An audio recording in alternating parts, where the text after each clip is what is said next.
Today we're going to be taking a look at something that allows you to turn pretty much any bike very easily and quickly into an e-bike. And it's done using this little thing right here. This is from LIVALL, the PikaBoost 2.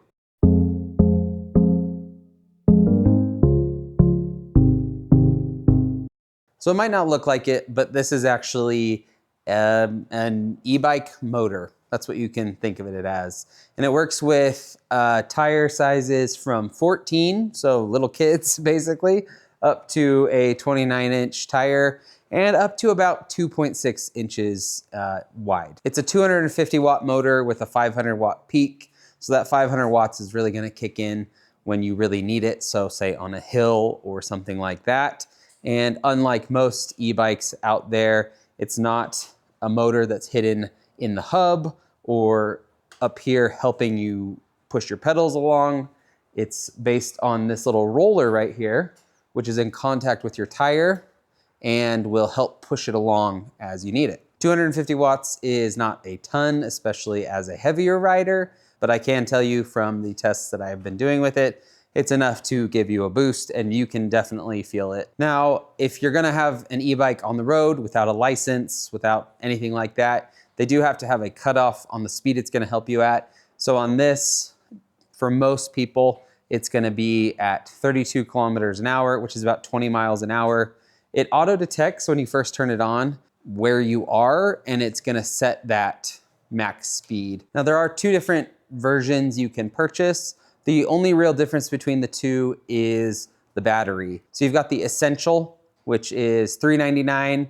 It's on sale right now for a little bit cheaper than that, but normally it's $3.99 and it has a 158 watt hour battery, which is gonna give you about 70 kilometers or 43 miles of range in assist mode, or you can get what they call the Powerful Edition, which kind of a funny name, but that's 220 watt hours. That's what mine is right here. So it just has a slightly higher capacity battery and it's gonna get you about 90 kilometers, which is more like 55 miles. Before I go really into the more specs on this and the assist modes and everything like that, I wanna talk specifically about my favorite part with this, which is the fact that it is so easy to install. You can install this, and pretty much anyone could install this, by the way, and you can get it done in about 5 minutes. Really easy. The trickiest part is honestly probably just the remote with setting up the brake.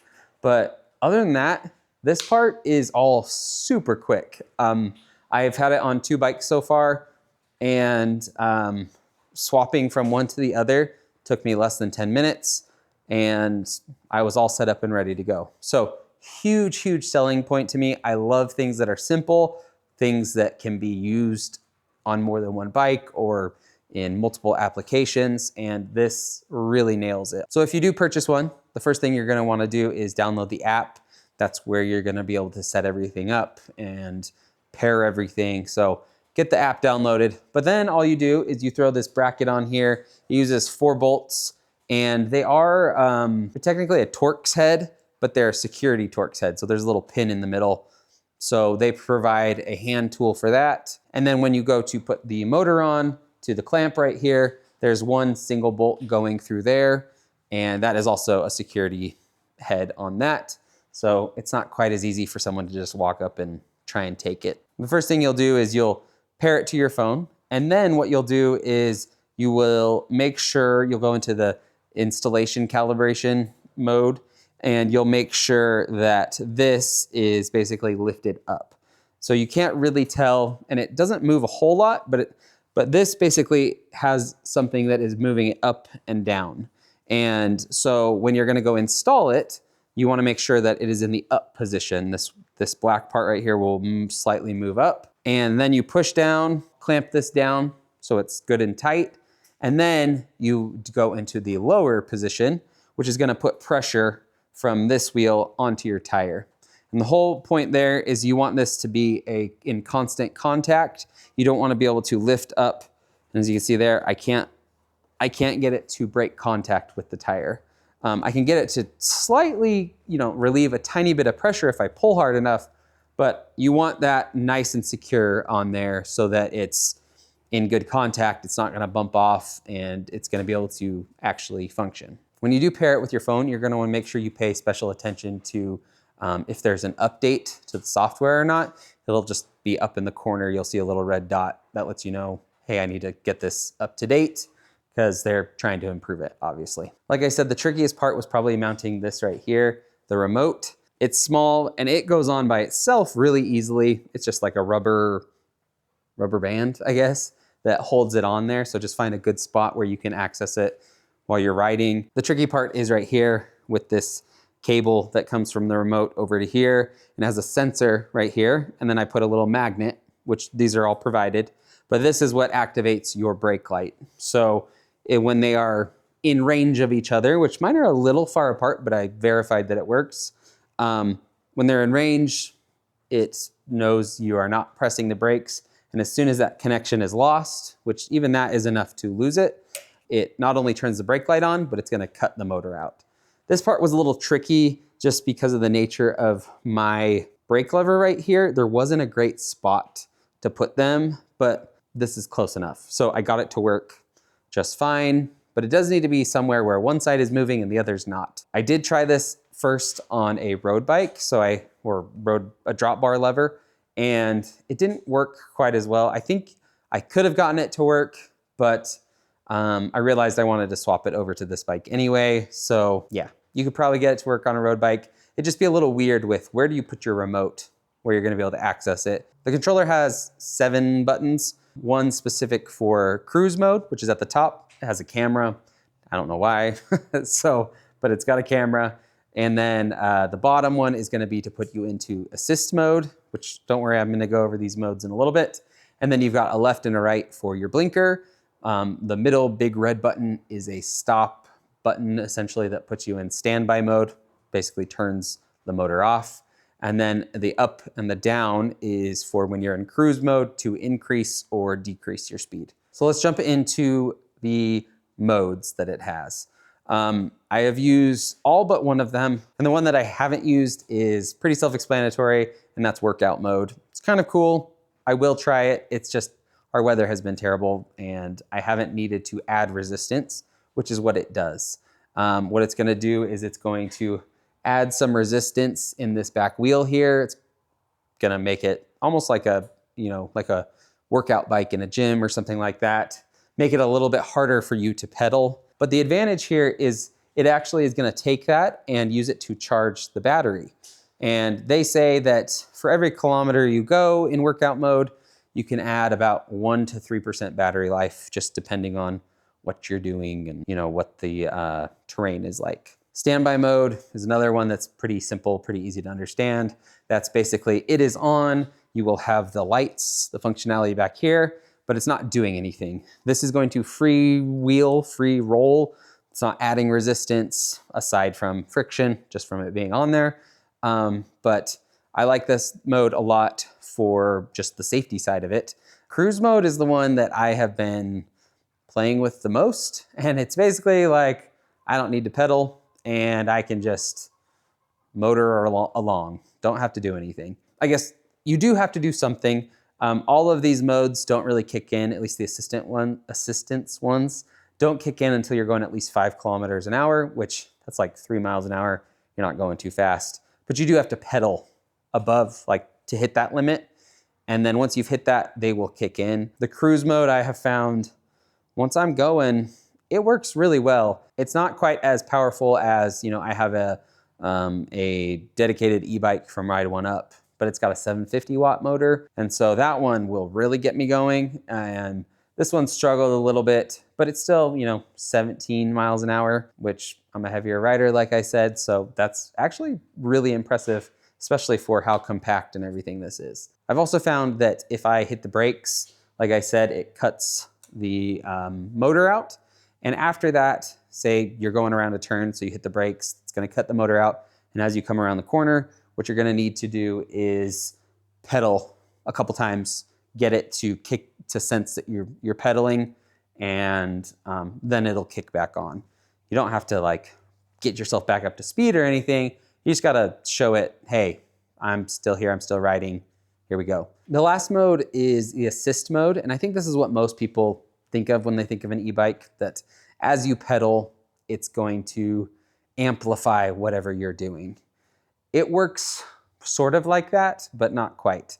Again, I think that's where maybe look at the boost side of this. This to me is more of a light assistance, I guess you would say, especially at 250 watts. That is really small for a motor to help you on a bike. So while it definitely helps, it's probably like being in a super eco mode on if you've ever ridden another bike, where it's helping to take the edge off is probably the best way to describe it. The other thing that I found was interesting is the way it works is they have some sort of algorithm and sensor that is basically picking up when you're pedaling, and it creates a slight delay as it detects your pedaling cadence and things like that. The faster you pedal, the more it is going to help you. And I don't mean the more like power you put out, but the faster you pedal, your cadence. And that's where there is one thing that I wish was a little bit different. I'm assuming the way that it is picking up your pedaling, that you are pedaling, is through slight surges that it feels as you are going. From this right here, there's something in here that's picking up, oh, he's pedaling. I wish they would use a cadence sensor. I mean, we've already got something up here with a brake light.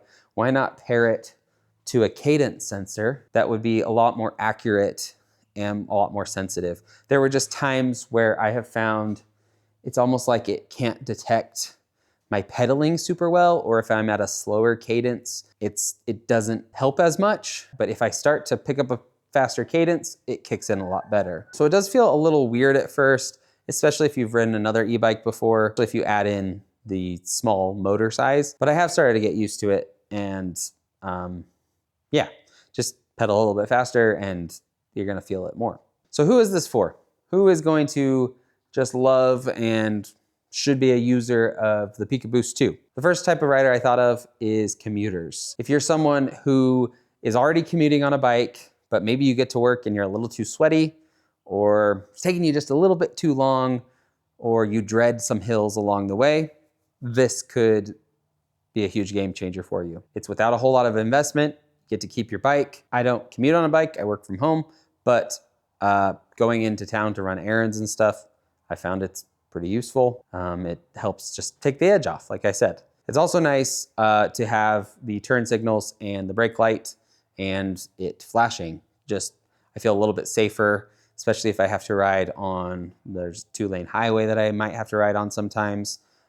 Things like that just adds a little bit of safety there. The second one is also one that applies to me, surprise, surprise, but that would be if you are someone with small children and you're pulling them in a trailer and they're getting older and they're getting heavier and it's just making it a little bit harder to pull them all the time.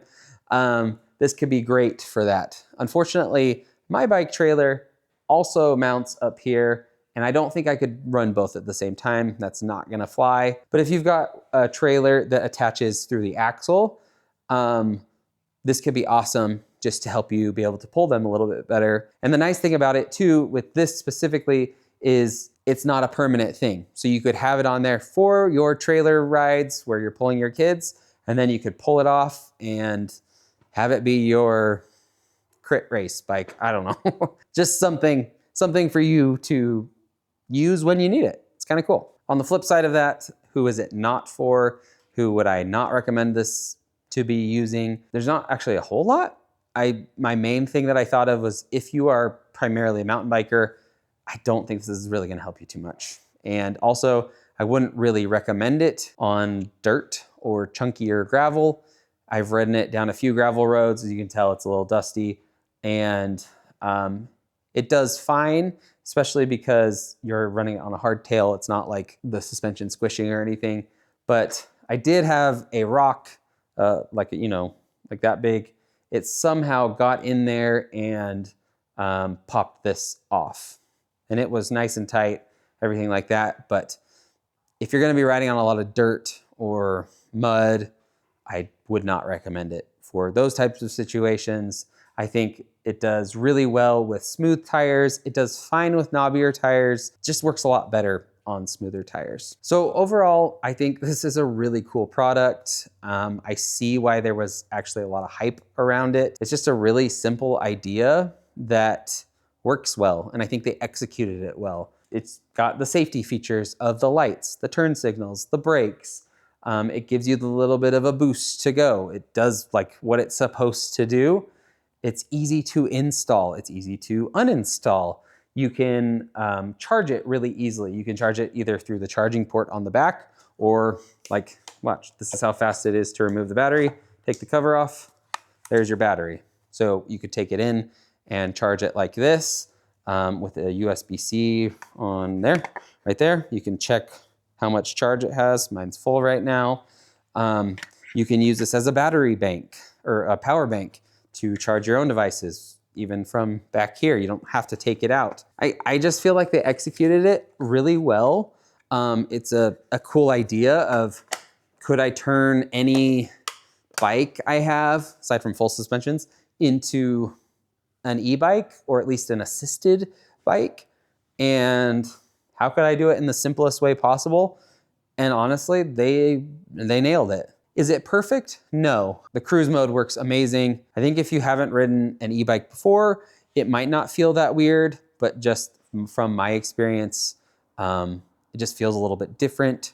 So if they can fix that assist mode somehow, just to make it a little more natural feeling, I think that would make it pretty close to perfect product on that, especially for the target audience. One of the other cool things is that unlike e-bikes, which tend to weigh a lot, like a dedicated e-bike, this is something that you could use and you don't have to worry about what happens if I run out of battery. I don't know, it's got a 55-mile range. Say you are 40 miles out and you forgot to charge it and you're not gonna make it back the last 15. The great news is this weighs a little over 2 pounds. So it's not like it's adding a ton of weight to your bike. You could even remove it if the friction you're feeling is too much, but you could remove it or lift it up and then secure it, and voila, you're just on your bike with a little bit of extra weight. You can make that 15 miles back. It's just a major advantage over a full-on e-bike. It's like I know they have light or super light e-bikes or whatever they call them now, but it's an e-bike light. Big thanks to LIVALL for sending this out for me to review and to check out. I don't typically review a lot of e-bike stuff. I've done a few of them, but as is the name of the channel, Ride Year Round. So I'm pretty open to trying anything that's gonna keep me out there riding all year long, no matter the weather, no matter how I might be feeling. This is something that's gonna help me just keep going. So let me know down in the comments what you think of this. I know it had quite a bit of hype on Kickstarter and things like that, but let me know what you think of it. And thanks for watching. We'll see you next time.